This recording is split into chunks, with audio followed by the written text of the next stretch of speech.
Hello, and welcome to Locked On Guardians. I'm one of your dual hosts, Jeff Ellis with Justin Latta. We have a season in the books, right? A regular season, at least. Let's be honest. Before we get into all of that, I want to say that today's episode is brought to you by BetOnline. BetOnline has you covered this season with more props, odds, and lines than ever before. BetOnline, where the game starts. In addition, I want to thank you for making Locked On Guardians your first listen today and every day, wherever it is you get podcasts. And let's just get into the action. Let's not do a rundown. You probably know who Justin and I are by now. And we'll be telling you all about it every time there's a playoff game because we know our numbers are going to spike that. Let's be honest, Justin. We really want to make sure they know who we are then. But right now, this is the final game of the year. It was an odd year. Again, me being a bad co-host, but I'll just throw it this way. Do you ever recall having this many weather-related issues as they had this year? Nope, not one, especially not one where the track flooded after a concert. That was a new one. It felt like, I mean, maybe this is just like recency bias, but it felt like more issues this year than like the last two complete season combined. Like 2019 and 21 combined, those two wasn't as many rain games as this year. And then if you look at it, it was probably the worst year for that because of the lockout and pushing the season back. Like it was the worst possible thing they could have on their schedule. And that's the thing. Like everyone wants to, I didn't put attendance on our thing we talked about yesterday. The attendance numbers came out. Zach Meisel, who does a great job, just threw out that tweet that is like the biggest can of worms opener. And however you want to look at attendance is how you are going to interpret the attendance this year. If you want to be mad about one thing, you'll look at it that way. If you're upset about the lockout, you'll blame the lockout. If you're upset about the name, you blame the name. If you are maybe a little more reasonable and you're willing to say it's, lockout, name, 4 years in a row of cutting payroll, lowest payroll and small, if you look at the all encompassing, like there's that. And I think honestly, one of the things we probably don't talk about enough, and I don't think we even mentioned yesterday when we discussed this, was the Cavs didn't stink for once. So then the Cavs even actually bit into a little bit of the Guardians schedule as well in a way that it typically doesn't. But enough about attendance. No one likes attendance talk. Let's be honest. I don't think anyone tunes in for that. Most people run for the hills. Let's talk about the last game of the year. Nice tune-up for Aaron Civale. Jose Ramirez, 4 hits. That's what you want to see in this. I thought it was mildly entertaining. As I was saying beforehand, that Jimenez goes 0 for 4 with 3 strikeouts. Steven Kwan goes 1 for 4. I talked about in yesterday's show, this team the last time they did not have a 30 home run hitter was 2014. And before that, they had like a 6-year gap. This, with those two guys not hitting 300 this year, with the bad games here at the end to really knock them under, the last time they did not have a 300 hitter or a 30 home run hitter. I feel like I'm just spouting these stats right now just for Hiram, who's listening somewhere in the wings, since I'm talking about 2 out of 3 Triple Crown stats. Let me go into RBIs next, but was 2013. It was Tito's first year. They've always had someone who is in one of those categories who's a little bit higher. And it's interesting because I would also argue this year's lineup is maybe the most complete since in Tito's tenure. Yeah, catcher was a black hole. Yes. Miles Straw was for most of the year a black hole, but I mean, we're talking about a team that a year ago had a good chunk of the year with Eddie Rosario hitting 4 when he just didn't care. Like he signed for a paycheck and nothing else. And it was very obvious. Yeah, there was issues with Franmil. It wasn't perfect, but especially when you look at the end of the year, Will Brennan, what he's doing while batting, in the 7th hole. Straw, reach base twice. He's up to a 221 batting average. There was points in this season where it felt like we would have, done an animal sacrifice to get him up to a 220 batting average. It would have been like the fried chicken in Major League, right? 564 OPS, like, yes, not good, but all in all, you look at the team, did you take anything encouraging from this? I mean, I feel like you kind of have to with Civale, but isn't it just also nice to look at an almost complete lineup? Like there's not a lot of holes. And even today, like Maley had a good game in spite of catcher still being kind of a question mark. Yeah, I mean, they're not going to count on catcher in the postseason anyway, but I thought it was interesting on the broadcast today that, Andres Jimenez hit in the 4 hole.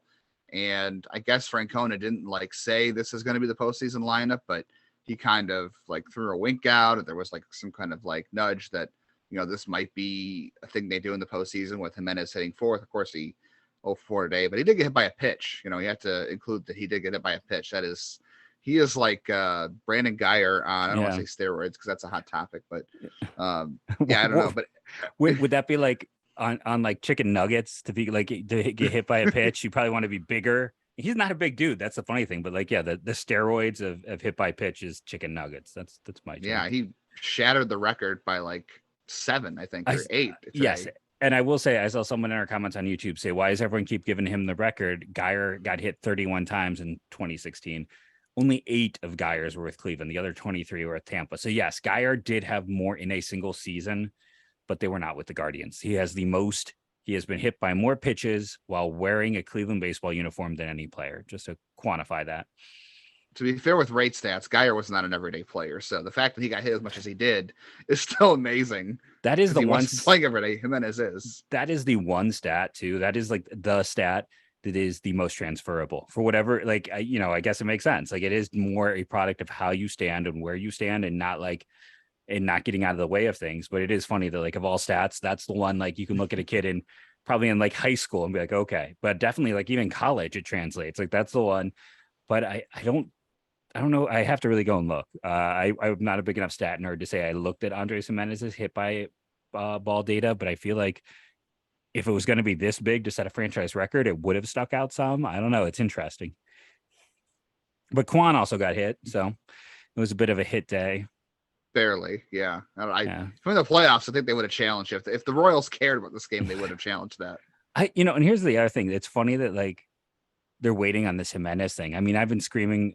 If there's 2 things I've been screaming from the rooftops this year, they both involve Andres Jimenez. One is move him up in the lineup and or let him play versus lefties, and the second is for him to stop sliding into first base. Like it's going to turn into that SNL sketch, but instead about like get on the base, it's going to be me screaming about sliding into first base.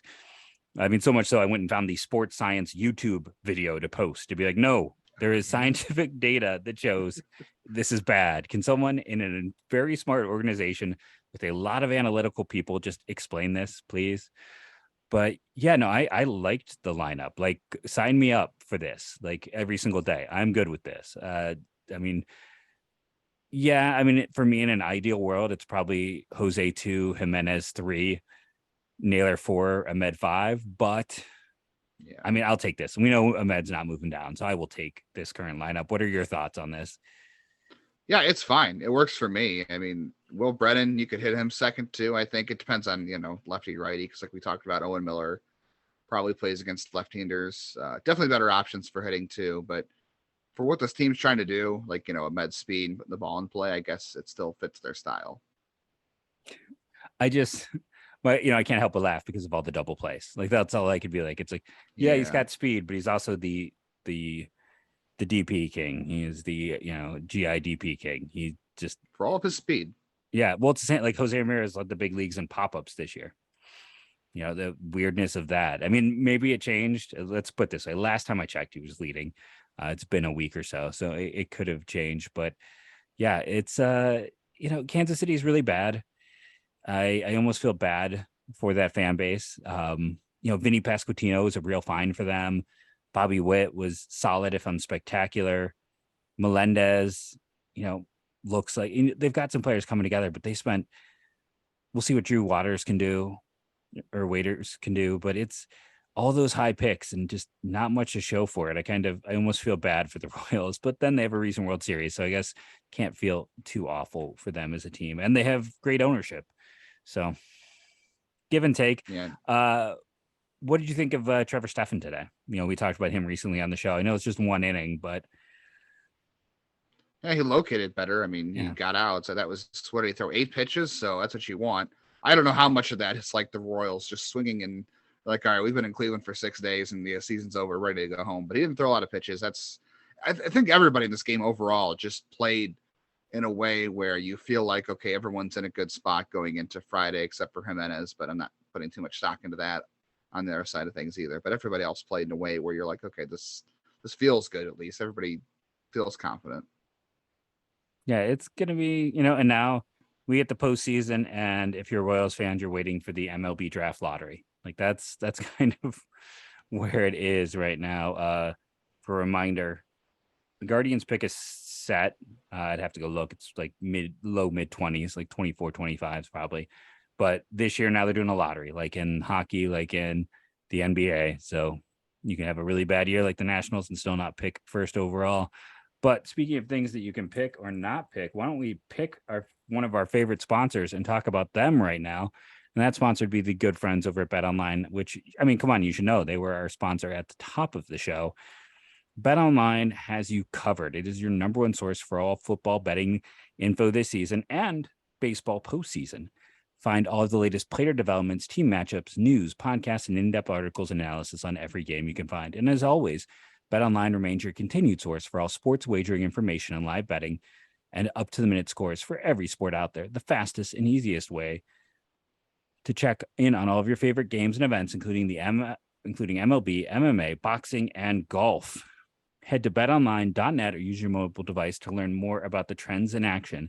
Bet Online, where the game starts. Now, if you're curious about their postseason odds, the Rays versus Guardians, Cleveland is a negative 130 and Tampa is a plus 110. So I am not the most gambling literate, but I feel like that means that Cleveland's the favorite, right? And the negative means that they are the favorite in the series. Biggest favorite in the opening round is the Mets over the Padres. Cleveland is the smallest favorite of any of the postseasons over there with our good friends at Bet Online. Okay, is there anything else we want to get into statistically as we kind of move through segments on the show? Other than today and other stats you brought up, no, I think that, everybody ended in a good place. They did finish short of a 30 home run hitter, like you mentioned. I haven't done my traditional stuff as we've kind of switched over. So let me do my last 3 stars of the game because I had someone ask where have been the 3 stars. So Jose Ramirez with 4 hits, clearly you should get it. Josh Naylor, I think with 2 hits and a walk, reaching base 3 times in this game. And then I would give it to Civale with the 6 innings, 2 earned runs, 9 strikeouts. Nice to see the strikeouts. Only 1 walk, 6 base runners in 6 innings is pretty solid. So I feel like, does that seem pretty fair there? Yeah, I think that makes a lot of sense. Naylor drove in a run. There's a lot of guys you could have gone with today. Yeah. They hit the ball well today. No, today was definitely a positive game. So let's get into something hot button. Let's talk about these weird start times. So I personally am hyper annoyed because I live in Milwaukee. So that means that Friday's game is going to start at 11:07. Now, luckily, my lunch is about 11 o'clock. So I'm going to get to watch live about an inning and a half, and then hope that the game doesn't get ruined for me while I maybe lock myself in my classroom on Friday, stay after school, and see if I can watch see if my MLB.com or MLB TV stream will work or not. So it's just 12:07 on a Friday. Why are they doing this to us, Justin? Why? I've never had a co-host, Jason, so I don't know who I'm channeling there. Why are they doing this to us, Justin? Why are they putting a Friday game at 12:07? People got to work. Like, why can't we have 2 evening games like there's been in the past? Like when they used to do like TNT and TBS or something like you're just denying people the ability to watch these games. Yeah, I don't know why they couldn't have done I'm trying to think. Do the Blue Jays and Mariners, they play at 4, right? Yeah. Okay, that's 4 Eastern. They could have moved them. There's that. Okay, so there's a 1, a 2, a 4, or a 1, a 2, a 7, and an 8, right? It's a 12, a 2, a 4, and an 8. So why not a 6? 12, 2, 4. Yeah, why not a 6? Why not a 7? I mean, if you put the Blue Jays on at 7 o'clock Eastern, that's 4 o'clock Eastern for the Mariners. Yeah. You put Cleveland on at 4 o'clock. I mean, even 3 o'clock would have been better for that's Cleveland, the thing, to be honest. The Mariners get, in their time zone, that's 1. And Phillies, Cardinals, guess what? Cardinals, that's a 1 o'clock start because I guess a 2:07 because it's there. So maybe that's the reason why that's a 2:07 instead of a 1:07 because it's essentially 1 o'clock Central. But yeah, it's just, and why can't they have 2 games? Let's be honest. Baseball is not the NBA. It is not the NFL. I know this very well, having covered the sport for so long. If you have the Rays Guardians at 8 o'clock and the Padres and Mets at 8 o'clock, they're not pulling from each other's audience. They're just not. In this, as you get later into the postseason, it might, like when you're talking about AL, the championship rounds, it would. But when you're talking about the opening round of the playoffs, if my team isn't in, honestly, I'm not traditionally watching these matchups. I'm not tuning It's all in. hyper local. Yeah. So it's like them going head to head doesn't hurt you. So why not? And especially because it's like on Saturday, Cleveland, because of football, Cleveland is on, it's a 12 o'clock game. They're on ESPN too. Because college football is going to be the higher rating pool anyway. So it's like you're putting them in a spot where, hey, congratulations. It's a weird time again. And they're going to be going head to head against college football and losing out. Like why even put a game during college football, like Central Time? Like, why would you do that? I don't understand. It's over my head. Maybe there's some logic that I'm just missing on, but it seems silly to let's put our playoff games up against college football because we win those matchups. No, you don't. And then let's be afraid to match. You're not afraid to go head to head against college football, but you are afraid to go head to head versus yourself. It just doesn't make any sense to me. And then you're inevitably going to get the tweets and the news articles that, ratings were bad for this game. Nobody wanted to watch this game. No, you put in a bad time. Like, yeah, ratings are not going to be good for that game compared to other playoff games. But when people come out and say, well, the ratings were bad for this, well, yeah, look what time you put it on. The one thing you could say is I just double checked. Ohio State is a 4 o'clock time. And part of me wonders if like they were, if there was any of that went into this. Like, did they intentionally avoid the non-Ohio State clock? Like where the game wouldn't overlap a 4 o'clock start at all. I don't know what channel that game is on, but that game was a nothing game. Like it's a Big Ten game, but Ohio State's going to run over them like a freight train. So that game doesn't have any consequence really. And then, hopefully we're hoping they don't need another game, that they'll just win these first two. We'll talk about some of the pitching matchups in segment 3. If they go to Sunday, they get their late game at 4:07, which again, I wonder if the one reason that this game is their late game is because the Browns have a 1 o'clock game.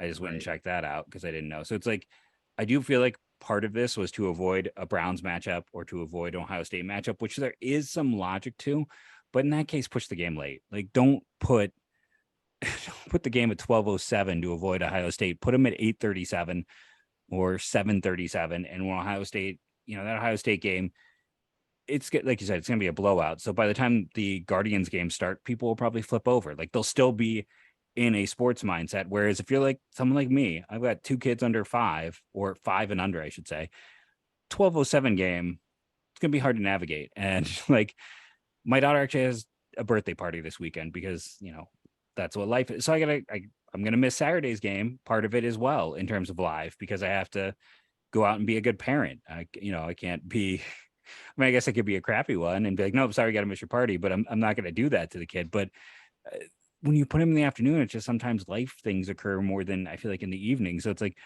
I got to work. So Friday's game, I can't catch all of. Saturday's game, I gotta be, parent life stuff. Sunday I'd be able to watch, but I'm hoping we don't need it. It personally ticks me off because listen, I love being able to do this podcast. I love doing it with you. You've been a great addition. I think everyone agrees, but it is kind of my side hustle. It's the side thing. And as much as I love baseball, I'm going to put my kids first. I'm going to put my occupation so I can help take care of my kids first. And from my perspective, like they're lining these games up in a way that for people like me, it's like, oh, well, someone who, if, wouldn't miss these for any other reason, they've managed to line up the few reasons for it because of bad time slotting. So this is my rant of the day. I'm sure other people will have the same issue too. And you lose a segment of fans, and then you have the segment of fans that, have 2 TV screens and aren't going anywhere. So it balances it out. I don't know.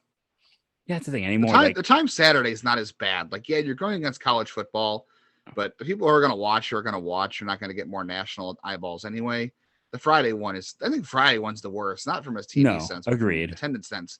Like Seattle is playing a 1 o'clock game. They're on the East Coast, so Seattle fans are getting a 1 o'clock game West Coast time, but they're not the hosts. They're on the road. If Cleveland was on the road and they were playing at 1 o'clock, I could be like, all right, that's fine. Like they're on the road. But you're not giving your home team a chance to Well, it's not sell even out one. It's tickets. 12:07. Like it's Right. even Yeah, I'm earlier sorry. in Yeah, one. noon. It's like Right. it's weirdly like even earlier, making it even harder. Yeah, It's I harder don't to sell understand. tickets. Yeah, no, it's totally like setting them up to fail. And again, it's like I think your point is great. Like we all have two TVs anymore, and like TVs, they're not like when we were both kids, where like the thought of moving a TV from one room to another was like, no, I don't want to break. Like most of these TVs we can pick up and move ourselves. Like I can see yours in the background. I bet you could probably move that single handedly.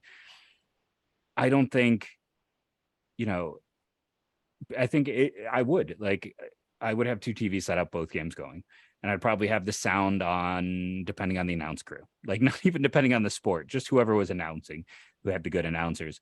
But yeah, it is something to watch.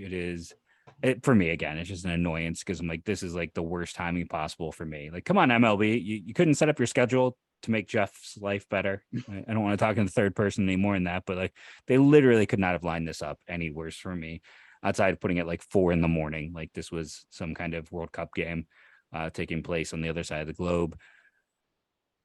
With We're lucky that, they didn't. yeah.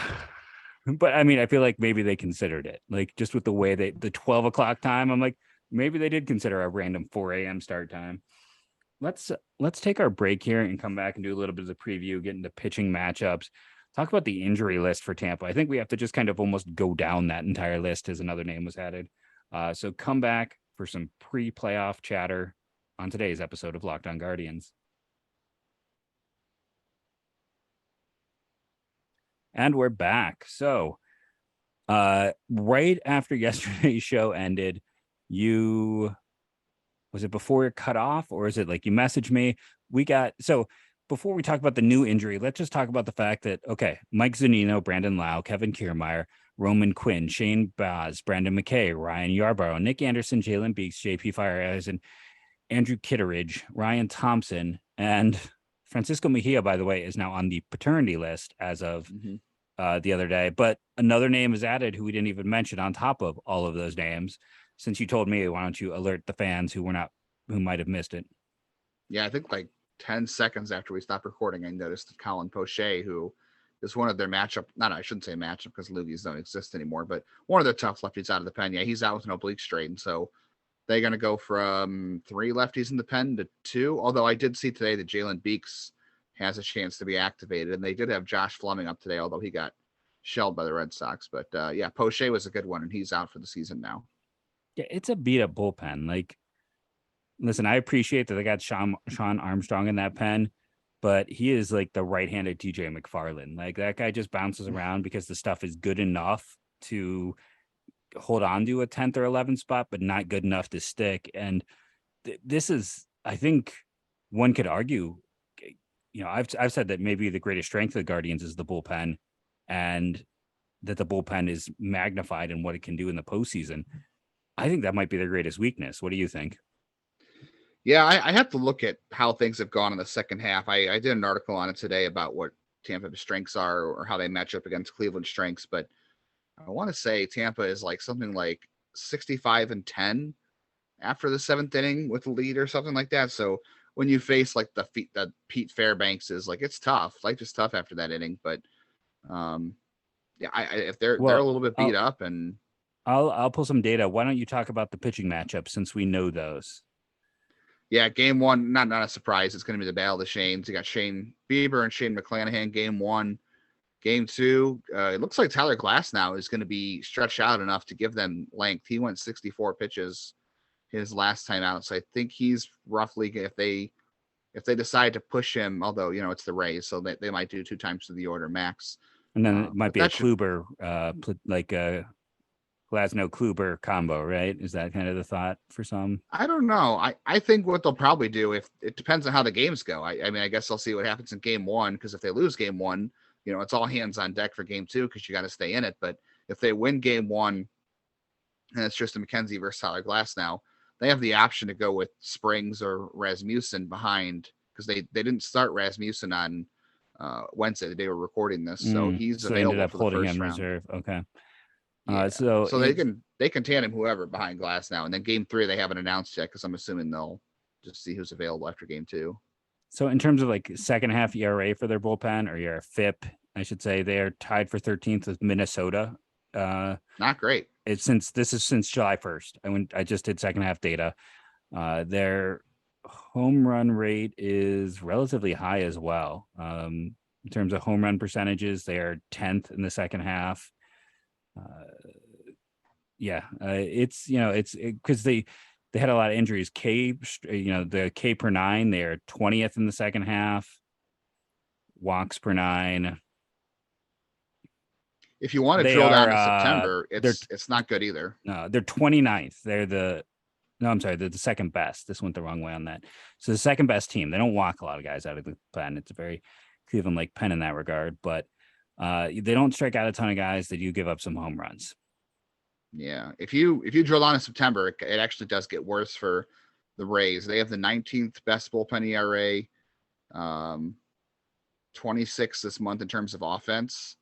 And what do they end the season on? An 0-5 streak too. So if you believe anything about, how the season ends is going to, if they didn't peak at the right time, maybe they could pick things back up, but didn't end on a real strong note, for sure. So Tampa's 65-10 after leading after 7, but Cleveland is 62-3 when leading after 7. I think that's pretty good, right? Yeah, I think I'll take that. I was kind of curious. I was, based on your last statement, I went and dug up 2016. How did the Clevelands close? How did Cleveland close out their year? Funnily enough, their final series was against was against Kansas City, and Cleveland swept Kansas City in their final 3 games of 2016, leading into that postseason. Though before that, they had lost 2 out of 3 to the Tigers, 2 out of 3 to the White Sox, but then had swept Kansas City in the series before that. So Kansas City is the gift that keeps on giving, apparently. But just as you'll remember that in 16, they needed to sweep Kansas City to host the first round. If they didn't sweep Kansas City, they would have been going to Boston in the first round. Oh, see, I'd forgotten. See, I'd stuff. I remember weird things, but that had slipped my mind. 94 win team that year. I have so much useless stuff in my mind. So it's weird what sticks. That's the thing.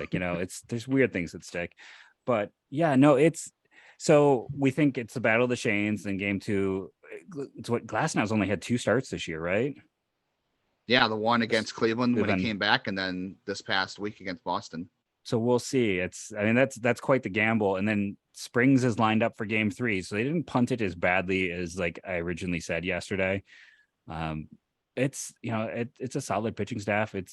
I really, really need the Guardians to win these first 2 games because I don't like that game 3 matchup one bit, the way it is kind of setting up to go down. That's what I was thinking earlier today. I was like, how do you feel about Cal Quantrill pitching with this season possibly on the line? Although if they lose game 1, Tristan McKenzie's pitching with the game on the line. That's that part of me that's like, man, like the complete lack of logic. As much as I am like the guy who's always like stats, logic. Part of me is like, no, okay, so if they win game 1, they should just have Quantrill pitch in game 2 so he can pitch at home because he can't lose at home. And then we have Tristan on the road in game 3 as that makes me feel a lot better. Let's just do that. If we win game 1, that's all 3 games are in Cleveland, so you don't have to worry about that. Oh, that's right. I completely blanked out on that. Go, but if they and I knew that from looking at the schedule. Yeah, if they win in 2, does Cal Quantrill start game 1 in New York, or is it still Civale? I don't know. Do you want him to not? It's like how big is when? This is probably bad. I don't know. I'm very much I look at what's in front of me. I knock one thing down, go to the next thing. I'm very much like a domino. You might have this information. When does round 2 start? Is it dependent on how long the series go? No, it's Tuesday the 11th right away. Okay. No matter what happens. So I think I would go with Quantrill because you just wouldn't want him sitting around. Like there's that part of me. It's like you wouldn't want too much.